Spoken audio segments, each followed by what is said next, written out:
Okay, a very good evening to all of you. My name is Prachi Tekriwal and I welcome you all to my YouTube channel. Well friends, this channel is for those students who are preparing for NTA UGC NET examination in Labour Welfare Code 55 and also for those who are preparing for IBPS Specialist Officer and other public sector examinations in Human Resource Management. Okay, तो हम लोग क्या करते हैं इस channel पे हम लोग पढ़ते हैं ह्यूमन रिसोर्स मैनेजमेंट की अलग अलग टर्मिनोलॉजीज के बारे में, अलग अलग जो टर्म्स इंक्लूड होते हैं HRM में और HRD में, तो ये सारी चीज़ें हम लोग कवर करते हैं. ओके, और इसमें आज हम लोग क्या पढ़ रहे हैं, अभी हम लोग ऑर्गेनाइजेशनल बिहेवियर के बारे में पढ़ रहे हैं और ऑर्गेनाइजेशनल बिहेवियर में ही एक आपका टर्म आता है मोरल.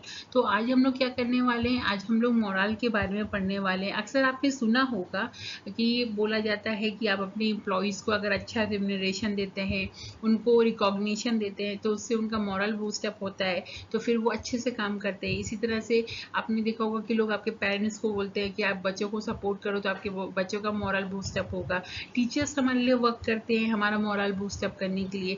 तो अक्सर हम लोग ये टर्म यूज़ तो करते हैं, लेकिन इसका मीनिंग क्या होता है, क्या मॉरल और मोटिवेशन अलग अलग चीज़ें हैं, वो एक दूसरे से कैसे रिलेटेड है, तो यही सारी चीज़ें हम लोग क्या करने वाले हैं आज की क्लास में पढ़ने वाले हैं. और साथ में हम लोग देखने वाले हैं कि लो मॉरल के क्या क्या सिम्टम्स होते हैं. अगर किसी का मोटिवेशनल लेवल जो है, मॉरल लेवल जो है वो लो है, तो उसके सिम्टम्स क्या क्या होंगे और उसको हम लोग कैसे सही कर सकते हैं. तो उसके लिए अलग अलग हम लोग क्या करेंगे, मेजर्स के बारे में पढ़ेंगे. ओके, तो अभी क्या करते हैं कि चलिए क्लास को स्टार्ट करते हैं. But before starting the class, as usual what you have to do, you have to like, share and subscribe the channel so that कि अगर मैं जो नए टॉपिक्स अपलोड करूँ तो उसकी नोटिफिकेशन आपको मिलती रहे. ओके, तो चलिए क्लास को स्टार्ट करते हैं. तो बेसिकली मॉरल क्या होता है, तो मॉरल को देखते अगर हम लोग उसके कंसेप्ट के बारे में पढ़ेंगे, तो basically it is a concept that describes level of favourable और unfavourable attitude of the employees. ठीक है, तो ये यहाँ पे क्या डिस्क्राइब कर रहा है, ये लेवल डिस्क्राइब कर रहा है किसका, फेवरेबल और अनफेवरेबल एटीट्यूड. ठीक है, किसका ये एटीट्यूड है, ये बेसिकली ये जो एटीट्यूड है ये एम्प्लॉय का है. ठीक है, और किसकी तरफ है, collectively to all aspects of their work, the job, the company, their task, working condition, fellow workers, superiors and so on. ठीक है, यानी कि एक ऑर्गेनाइजेशन में, क्योंकि हम लोग यहाँ पे ऑर्गेनाइजेशनल बिहेवियर के बारे में पढ़ रहे हैं, तो हम लोग यहाँ मॉरल को क्या कर रहे हैं, हम लोग उसी के टर्म में पढ़ेंगे. ठीक है, तो एक कंपनी है, सपोज कीजिए कि वहाँ पे आपका अलग वर्क इन्वायरमेंट होता है, वो एक पर्टिकुलर जॉब की कैरेक्टरिस्टिक्स होती है. कंपनी में अलग अलग तरीके के लोग काम करते हैं, एक टास्क दिया जाता है एम्प्लॉय को काम करने के लिए. तो ये सारी जो चीज़ें हैं, ठीक है, इन सब के बारे में एक एम्प्लॉय क्या एटीट्यूड है, वो फेवरेबल है कि अनफेवरेबल है, यानी कि वो सारी चीज़ों को वो एक्सेप्ट कर पाता है कि उनके अगेंस्ट में जाता है. तो ये जो बिहेवियर बेसिकली एक एम्प्लॉय शो कर रहा है. ठीक है, तो ये चीज़ क्या होती है, ये मॉरल कहलाती है. ओके, तो सपोज कीजिए कि जैसे आप अभी कोई टास्क है, ठीक है, अगर वो एम्प्लॉय वो टास्क को बहुत अच्छे से करता है, तो कहीं ना कहीं हम लोग कह सकते हैं कि अगर वो बहुत कंसंट्रेशन के साथ कर रहा है तो उसका फेवरेबल एटीट्यूड है उस टास्क के प्रति. तो उसका मतलब क्या हुआ कि उसका मोरल हम लोग क्या कह सकते हैं, हाई है. ठीक है, इसी तरह से अगर कोई कंपनी है, वहाँ पे आप देखोगे कि कोई एक एम्प्लॉय है जो अपने फेलो वर्कर्स के प्रति अच्छा नहीं है, तो हम लोग कह सकते हैं कि उसका अनफेवरेबल एटीट्यूड है अपने फेलो वर्कर्स की तरफ. तो हम लोग कह सकते हैं कि उसका मोरल लेवल कहीं ना कहीं लो है. ठीक है, फिर it is degree to which an individuals needs are satisfied. तो हम लोग उसको कैसे मेजर करते हैं, बेसिकली ये डिग्री है कि किस हद तक इंडिविजुअल की जो नीड्स हैं वो सेटिस्फाइड हो रही है. ठीक है, and the degree to which the individuals derives satisfaction from his total job situation. यानी कि जो इंडिविजुअल की खुद की नीड है और साथ ही साथ वो जो काम कर रहा है, जॉब कर रहा है, तो उससे वो अपनी अपनी कितना उसको कितना सेटिस्फेक्शन मिल रहा है. तो यही सारी चीज़ें क्या होती हैं, यही सारी चीज़ों को जो हम लोग मेजर करते हैं बेसिकली, तो वो क्या कहलाती है, मॉरल कहलाती हैं. ओके, तो आई होप कि आपको ये जो टर्म है वो समझ में आ रहा होगा। बेसिकली इसमें क्या है, जो भी एक वर्क कंडीशन है, ठीक है, तो एक वर्क कंडीशन के प्रति, एक ऑर्गेनाइजेशन के प्रति, कि एम्प्लॉय का जो एटीट्यूड है, चाहे वो फेवरेबल हो चाहे वो अनफेवरेबल हो, उसको जो हम लोग बेसिकली मेजर करते हैं, उसका लेवल चेक करते हैं, उसी चीज को, उसी के लेवल को क्या कहते हैं, मोरल कहते हैं। अगर ये फेवरेबल एटीट्यूड ज़्यादा है तो मोरल लेवल कहीं ना कहीं ज़्यादा होता है, अनफेवरेबल एटीट्यूड है तो कहीं ना कहीं यानी कि मोरल जो है वो लो है। ओके, तो अब चलिए क्या होता है कि अब हम लोग देखते हैं कि मोरल और मोटिवेशन को अक्सर यूज़ किया जाता है एक साथ। हम लोग मोटिवेशन लेवल हाई है, उसका मोरल लेवल हाई है, तो हम लोग कई दोनों में कोई भी टर्म यूज़ कर देते हैं। तो क्या ये टर्म एक जैसे हैं या डिफरेंट हैं, तो हम लोग इन चीज़ों के बारे में पढ़ते हैं। ओके, तो आप देखोगे सबसे पहले भाई आपके यहाँ पे सबसे पहले यही आ गया कि morale and motivation are interchangeable terms, ठीक है, यानी वो एक दूसरे की जगह यूज़ किए जा सकते हैं। ठीक है, measurement of morale is simpler as compare to motivation, यानी कि अब देखिए यहाँ पे लिखने आपका डिफरेंस क्या आ रहा है कि मोरल को मेजर करना ज़्यादा इजी है कंपेयर किया जाएगी मोटिवेशन के प्रति। ठीक है, मोटिवेशन को कंपेयर करना थोड़ा ज़्यादा मुश्किल है, जबकि मोरल को आप इजीली कंपेयर कर सकते हो। फाइन, फिर moral is the outcome of motivation, moral जो है वो मोटिवेशन का बेसिकली आउटकम होता है, यानी कि अगर मोटिवेशनल लेवल हाई है तो कहीं ना कहीं मोरल लेवल जो क्या होगा, हाई होगा। ठीक है, मोटिवेशन लेवल लो है तो मोरल लेवल क्या होगा, लो होगा। Therefore morale measurement provides a proper assessment of motivation in organisational setting, यानी कि अगर आपको प्रॉपर तरीके से जो है अगर असेसमेंट करना है मोटिवेशन का, तो उसके लिए क्या करना होगा, आपको मोरल जो है वो मेजर करना होगा। ठीक है, तो जाहिर सी बात है अगर किसी का मॉरल हाई है तो कहीं ना हम लोग कह सकते हैं ना कि उसका मोटिवेशनल लेवल भी हाई होगा। ओके, फिर to develop optimum level of motivation, ठीक है, manage takes several steps to improve morale of employee, यानी कि जो मोटिवेशन का ऑप्टिमम लेवल, ठीक है, यानी कि एक सेटिस्फैक्ट्री लेवल अचीव करने के लिए मैनेजमेंट क्या कोशिश करती है, मैनेजमेंट कोशिश करती है कि वो एम्प्लॉय के मोरल लेवल को बूस्ट अप कर सके। ठीक है, तो जो अलग अलग स्टेप्स यूज़ किए जाते हैं उनको रिम्यूनरेशन के तरीके से, ट्रेनिंग के तरीके से, या अलग अलग चीज़ें उनकी काउंसलिंग करवाई जाती है। तो ये जो स्टेप्स लेते हैं बेसिकली ये सब क्या करते हैं, ये एम्प्लॉय की मोरल लेवल को इंक्रीज करते हैं और बदले में क्या होता है, उनका मोटिवेशन लेवल भी इंक्रीज होता है। ओके, अब हम लोग मोरल और प्रोडक्टिविटी की अगर बात करते हैं तो मोरल इम्प्रूव्स प्रोडक्टिविटी। ठीक है, तो अब ये कि सिंपल सा टर्म है तो जाहिर सी बात है समझ में आता है कि अगर प्रोडक्टिविटी मोरल हाई है तो कहीं ना कहीं प्रोडक्टिविटी बढ़ेगी, but under conditions where machine play predominant role, correlation between morale and productivity is negative, यानी कि जहाँ पे लेकिन अगर मशीन का ज़्यादा रोल है, ठीक है, तो वहाँ पे क्या होगा, वहाँ पे अगर मोरल हाई हो रहा है तो कहीं ना कहीं क्या होगा, प्रोडक्टिविटी आपकी लो हो जाएगी। ठीक है, ओके, क्योंकि भाई यहाँ पे मशीन का रोल प्ले हो रहा है ना, तो अगर आप क्या करोगे, आप अगर आप एम्प्लॉय के भरोसे सब कुछ छोड़ दोगे तो एम्प्लॉय क्या करेगा, एम्प्लॉय का तो कुछ नहीं होना ना, क्योंकि मशीन के भरोसे आप लोग बैठे हो।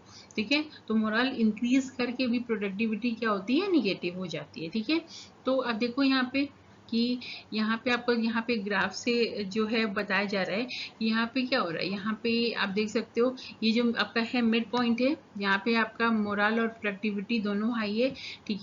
ठीक है, फिर यहाँ पे आप देख सकते हो यहाँ पे हाई मोरल है, ओके, और यहाँ पे प्रोडक्टिविटी आपकी क्या है, लो है, और ये एक पॉइंट है जहाँ पे आपकी जो है मोरल लो है लेकिन यहाँ पे प्रोडक्टिविटी ज़्यादा है। तो basically management point of view से आपको क्या करना है, आपको ये मिडिल में लेके चलना है। ठीक है, यानी आपको ये पॉइंट जो है सैचुरेट करने की कोशिश करना है, इसको लाने की कोशिश करना है जहाँ पे मोरल लेवल और प्रोडक्टिविटी लेवल दोनों ही हाई हो। ठीक है, तो ऐसा ना हो कि आपका मोरल जो है वो पता चल रहा है कि वो हाई है लेकिन आपकी प्रोडक्टिविटी निगेटिव हो रही है। फाइन, तो आपको ये ध्यान रखना है कि अक्सर मोरल के साथ प्रोडक्टिविटी आपकी इंक्रीज होती है, लेकिन जिस ऑर्गेनाइजेशन में मशीन का ज़्यादा रोल प्ले होता है वहाँ पे अगर मोरल हाई होगा तो प्रोडक्टिविटी लो हो जाएगी। ओके,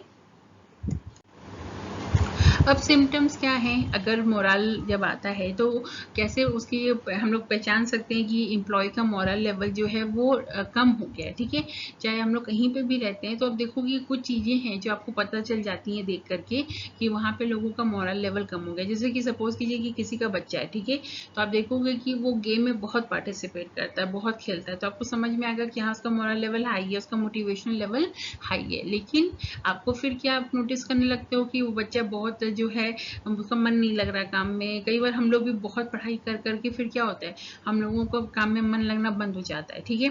हम लोग जो है थका थका महसूस करने लग जाते हैं, हम लोग बोर्ड महसूस करने लग जाते हैं। तो यही जो सारी चीज़ें हैं कहीं ना कहीं ये सिम्टम होती हैं कि इसका मतलब क्या होता है कि जो आपका मोरल लेवल है, यानी कि जो सामने वाले का, अगर आप सामने वाले के अंदर ये सिम्टम्स देख रहे हो तो इसका मतलब उसका मोरल लेवल जो है वो कम हो गया है। तो कौन से ऐसे सिम्टम्स है जिनको देख के हम लोग ये अंदाजा लगा सकते हैं कि सामने वाले का मोरल लेवल कम हो गया है? तो ये आप देखो कि इसमें पहला सिम्टम आता है वो है डिसैटिस्फाइड एंड रेस्टलेस एम्प्लॉय। यानी कि रेस्टलेस एम्प्लॉय समझ लीजिए कि कोई ऐसा एम्प्लॉय है जो कि बार बार वॉयलेंट हो जाता है, या सपोज कीजिए कि वो बार बार छुट्टियां लेता है, वो जॉब छोड़ने की बात करता है, तो ये बहुत वो परेशानी रहता है, ठीक है, किसी ना किसी बात पे प्रॉब्लम क्रिएट करता है। तो ये जो सारी चीज़ें अगर आपको ऐसे दिखाई दे रही हैं तो आपको ये समझना होगा कि एम्प्लॉय जो है उसका मोरल लेवल जो है क्या हो चुका है, डाउन हो चुका है। फिर इरेगुलर एंड अनपंक्चुअल एम्प्लॉय। अब दूसरा क्या आता है, जो एम्प्लॉय है अगर आपको ऐसा लग रहा है कि वो इरेगुलर है, यानी छुट्टियां ज़्यादा ले रहा है, पंक्चुअल नहीं है, टाइम से ऑफिस नहीं आता है, तो इसका मतलब क्या है कि मोरल लेवल एम्प्लॉय का डाउन हो सकता है। ओके। फिर अनस्टेबल एम्प्लॉय, इस एम्प्लॉय अनस्टेबल रहता है, परेशान रहता है चीज़ों से, बार बार जॉब छोड़ के जाना चाहता है, तो ये सारी चीज़ें क्या होती है, ये कहीं ना कहीं लो मोरल की निशानी है। फिर ग्रीव्ड एम्प्लॉय, हम लोग ने ग्रीवांसेस के बारे में ऑलरेडी पढ़ा हुआ है। तो ग्रीवांसेस क्या होता है, बेसिकली एक एम्प्लॉय को महसूस होता है कि बार बार उसके साथ गलत हो रहा है, ठीक है। तो ये जो ग्रीवांसेस है ना बेसिकली, तो वो एम्प्लॉय हमेशा परेशान ही रहता है हर चीज़ों से, उसको हर चीज़ों में कमी नज़र आती है, ठीक है। तो फिर इनडिसिप्लिन एम्प्लॉय इनडिसिप्लिन हो जाता है, चीज़ों के अगेंस्ट में जाने लग जाता है, रूल्स ब्रेक करने लग जाता है। तो ये सारी चीज़ें अगर आप अपने ऑर्गेनाइजेशन में नोटिस कर रहे हो तो आपको ये तुरंत समझना होगा कि आपके ऑर्गेनाइजेशन में जो मोरल का लेवल है वो क्या हो रहा है, डाउन हो रहा है। ओके। फिर आता है फटीग्ड एम्प्लॉय। तो यानी क्या, वो एम्प्लॉय बहुत लो महसूस करेगा, वो परेशान रहेगा, चीज़ों से थका हुआ महसूस करेगा। तो ये सारी चीज़ें अगर आप देख रहे हो तो इसका मतलब क्या है कि भाई ये अलार्म है, ठीक है ना। आपको समझ में आना चाहिए कि एम्प्लॉय का मोरल लेवल क्या हो चुका है, डाउन हो चुका है, और आपको वर्क करना है। बीइंग मैनेजर आपको काम ऐसे करने हैं कि एम्प्लॉय का मोरल लेवल आप इंक्रीज कर सको, ठीक है। फिर बोर्ड एम्प्लॉय, अगर आपको ऐसा लगता है कि एम्प्लॉय अपने काम से बोर हो जाता है बहुत जल्दी, ठीक है, तो आपको अब क्या कर सकते हो, आपको समझना पड़ेगा कि उसका मोरल लेवल जो है वो कम हो चुका है। तो अलग अलग चीज़ें इवेंट्स करा के या ऑर्गेनाइजेशन में ही और कुछ रिक्रिएशन फैसिलिटीज़ प्रोवाइड करके आप क्या कर सकते हो, आप उनका मोरल क्या कर सकते हो, बूस्ट अप कर सकते हो। फाइन। तो ये सारे सिम्टम्स हो गए आपके। फिर अब हम लोग को सिम्टम्स पता चल गया, हम लोगों को पता चल गया कि मोरल, प्रोडक्टिविटी और इन सारी चीज़ों में क्या है, ठीक है, क्या डिफरेंस है, ये सारी चीज़ें कैसे एक दूसरे से रिलेटेड हैं। अब हमें देखना है कि अगर हमें कहीं पे मोरल लेवल कम नज़र आता है, अगर हमें लगता है कि एम्प्लॉय अपनी चीज़ों में पार्टिसिपेट नहीं कर रहा है, बहुत बोर्ड होने लगा है, फटीग महसूस कर रहा है, चीज़ों के अगेंस्ट में जाता है, प्रॉब्लम्स क्रिएट करता है, तो ये सारी चीज़ें अगर हमें दिखाई दे रही हैं तो हमें समझना होगा कि मोरल लेवल एम्प्लॉय का कम हो चुका है और हमें उसके लिए स्टेप्स लेने होंगे। मगर वो क्या स्टेप्स हम लोग ले सकते हैं, तो हमें ये चीज़ देखना है, ठीक है। तो सबसे पहला स्टेप आपका आता है मिनिमाइजिंग कॉन्फ्लिक्ट। यानी कि अगर ऑर्गेनाइजेशन में कॉन्फ्लिक्ट है तो आपको क्या, जाहिर सी बात है ऑर्गेनाइजेशन है तो कॉन्फ्लिक्ट रहेगा ही रहेगा, तो आपको कोशिश करना है कि उस कॉन्फ्लिक्ट को कम कर सको, यानी कि बेबात की जो बहस होती है, प्रॉब्लम्स होती है, वो चीज़ें कम हो सके, ठीक है। फिर कम्युनिकेटिंग द मैनेजमेंट पॉलिसीज, आप ऑर्गेनाइजेशन में एम्प्लॉय को पहले जो है मैनेजमेंट पॉलिसीज कम्युनिकेट कर दो, इससे एम्प्लॉय को भी वो मेंटली उस चीज़ के लिए प्रिपेयर रहता है। ऐसे कोई शॉक करके उसके सामने कोई चीज़ नहीं आती कि एकदम सरप्राइज पैकेज आ गया कि भाई आपको जो है ये चीज़ें तो करनी है, जबकि सामने वाले को नहीं पता था कि उसकी जॉब में ये चीज़ें इंक्लूड रहेंगी। तो आपको ये सारी मैनेजमेंट पॉलिसीज भी पहले से क्लियर कर देनी है। फिर survey of workers management and unions, आपको क्या करना है, आपको सर्वे कंडक्ट कराना है वर्कर्स का, उनका फीडबैक लेने के लिए मैनेजमेंट का सर्वे कंडक्ट कराना है, यूनियंस का कंडक्ट कराना है। तो इससे आपको जो एग्जैक्ट सिचुएशन है ऑर्गेनाइजेशन ऑर्गेनाइजेशन में, जिसकी वजह से एम्प्लॉय अपना मोरल लेवल जो है लो कर रहा है, ठीक है, जिसकी वजह से उनका मोरल डाउन जा रहा है। तो ये सारी चीज़ें आपको पकड़ में आना ज़्यादा ईजी हो जाएंगी कि ग्रीवांसेस के क्या कारण हो सकते हैं और दूसरे प्रॉब्लम्स क्या हो सकते हैं। फिर आता है ट्रेनिंग एंड डेवलपमेंट अपॉर्चुनिटीज़। आप एम्प्लॉय को ट्रेनिंग और डेवलपमेंट अपॉर्चुनिटीज़ प्रोवाइड करो, क्योंकि कहीं ना कहीं जब ट्रेनिंग्स होती है ना तो कहीं एग्जाम क्या होता है कि एम्प्लॉय का थोड़ा रिफ्रेशमेंट हो जाता है, ठीक है। तो जब वो रिफ्रेश महसूस करता है ना तो उसका मोरल लेवल ऑटोमेटिकली क्या होता है, बूस्टअप हो जाता है, क्योंकि जब वो नई चीज़ें सीख के आता है तो वो कोशिश करता है कि उसको जल्दी से इम्प्लीमेंट करे, ठीक है। तो जिससे होता है ना कि हम लोग ने जब साइकिल चलाना सीखा था पहली बार तो क्या हुआ था कि हम कोशिश करते थे कि हम बार बार साइकिल चलाएं, ठीक है, हमारा काम उसमें ज़्यादा मन लगता था। फिर इसी तरह से हम लोग ने जब पहली बार 2 व्हीलर सीखा, फिर 4 व्हीलर सीखा, तो हम कोशिश करते थे कि हम बार बार उसको चला सकें गाड़ी को, ठीक है। तो हमारा हम लोग जब नई चीज़ें सीखते हैं ना तो मेंटली हम लोग उस चीज़ के लिए क्या करते हैं, हम लोग उसकी तरफ भागते हैं, ठीक है, हमारा मोरल एकदम से हाई रहता है, हम उसको करने की कोशिश करते हैं। तो यही आपको करना है, आपको एक ऑर्गेनाइजेशन में एम्प्लॉय को ट्रेनिंग और डेवलपमेंट अपॉर्चुनिटीज़ प्रोवाइड करनी है। तो इससे एम्प्लॉय जब नई चीज़ें सीखेगा तो उसको इम्प्लीमेंट करने की कोशिश करेगा और उसका मोरल लेवल क्या होगा, ऑटोमेटिकली बूस्टअप होगा। फिर आप डिफाइनिंग रूल्स रेगुलेशंस एक्सेट्रा, ठीक है। तो मैंने अभी आपको जैसे बताया कि कोई भी चीज़ें आपको ऐसे एम्प्लॉय के सामने एकदम सरप्राइज पैकेज की तरह नहीं लानी है। What you have to do, you have to communicate all the rules regulations earlier, ठीक है। और कोई अगर आप चेंजेस बना रहे हो, कर रहे हो, तो आपको देना है, एम्प्लॉय को टाइम देना है, तो वो उसके प्रति उसके क्या करे, वो एडजस्ट हो सके उसके साथ। फिर आता है identifying monotonous and fatigue job to bring innovation. तो आपको देखना है कि कोई ऐसी जॉब है जो फटीग क्रिएट कर रही है, मोनोटोनस है, ठीक है, बार बार एक ही काम कर रहे हैं, सेम बोर हो रहे हैं। तो ये सारी चीज़ें आपको देखनी है, उसको आइडेंटिफाई करनी है और उसमें कुछ नयापन आपको लेकर के आना होगा, ठीक है। फिर ग्रीवांस रीएड्रेसल, ये हम लोग ने ऑलरेडी पढ़ा है ग्रीवांस रीएड्रेसल के बारे में, आप पीछे की क्लास में जा करके उसको देखना, ये बहुत इंपॉर्टेंट है आपका एग्जामिनेशन पॉइंट ऑफ व्यू से, काफ़ी क्वेश्चन आपके बन सकते हैं। तो आपको ग्रीवांस रीएड्रेसल के जो आपके अप्रोचेस हैं, ठीक है, तो ये सारी चीज़ें आपको क्या करनी होगी, आपको प्रॉपर तरीके से इम्प्लीमेंट करना होगा।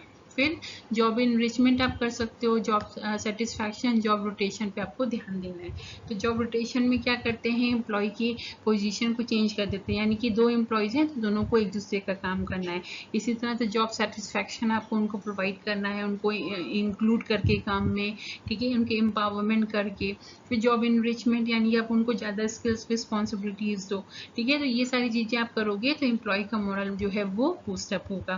फिर इन्फोर्सिंग डिसिप्लिनरी मेजर्स, यानी कि डिसिप्लिनरी मेजर्स अगर आप इन्फोर्स करते हो तो कहीं ना कहीं जब प्रॉब्लम्स इस तरह की गलत चीज़ें अवॉइड होगी ना तो कॉन्फ्लिक्ट्स कम होंगे, और कॉन्फ्लिक्ट कम होगा तो ऑटोमेटिकली एम्प्लॉय का काम में ज़्यादा मन लगेगा। फिर रिकॉग्निशन ऑफ एम्प्लॉय, अब देखिए ये बहुत इंपॉर्टेंट है, एम्प्लॉय को अब रिकॉग्निशन ज़रूर दो, यानी कि जो वो काम कर रहा है तो उसके लिए उसको क्रेडिट ज़रूर दो। अगर आप उसको क्रेडिट दोगे तो वो और उस जिम्मेदारी को लेना चाहेगा, ठीक है ना, क्योंकि रिकॉग्निशन बहुत ज़्यादा इंपॉर्टेंट, जो नॉन मॉनेटरी रिवॉर्ड्स होते हैं ना, ये बहुत ज़्यादा ही बूस्टअप करते हैं हमारे मोरल और मोटिवेशन को।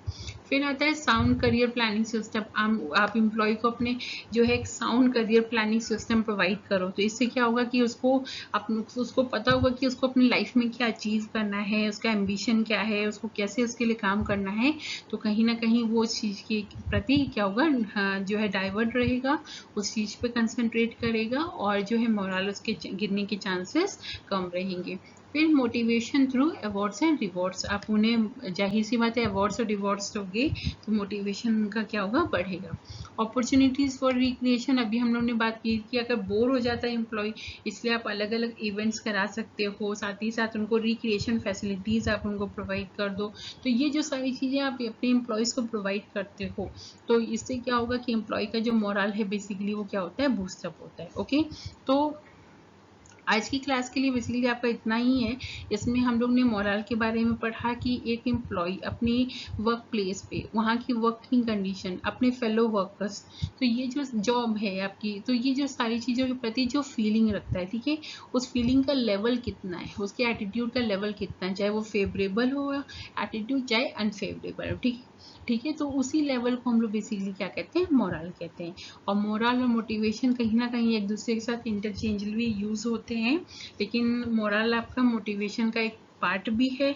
ओके और फिर अगर हाई मोरल होता है तो प्रोडक्टिविटी हाई होती है, लेकिन अगर कोई ऐसी कंपनी है, ऐसी इंडस्ट्री है जो मशीन डोमिनेट ज़्यादा है, तो वहाँ पे क्या होगा, अगर आप मोरल हाई करते हो तो वहाँ पे प्रोडक्टिविटी क्या होगी, लो हो जाएगी। ठीक है, फिर उसके अलावा हम लोग ने सिम्टम्स देखे कि अगर मोरल कम होता है तो एम्प्लॉय बोर्ड हो जाता है, फटीग महसूस करने लग जाता है, डिससेटिस्फाइड रहता है, ग्रीवांसेस बहुत होते हैं।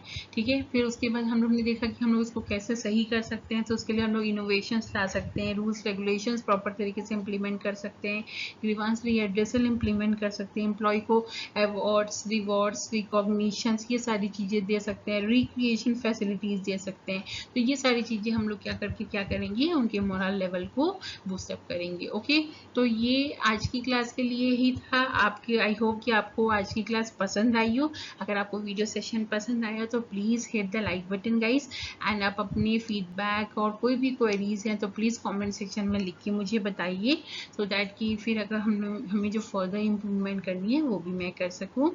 और साथ में आप चैनल को देखते रहिए और अपनी फीडबैक ज़रूर से ज़रूर शेयर कीजिए।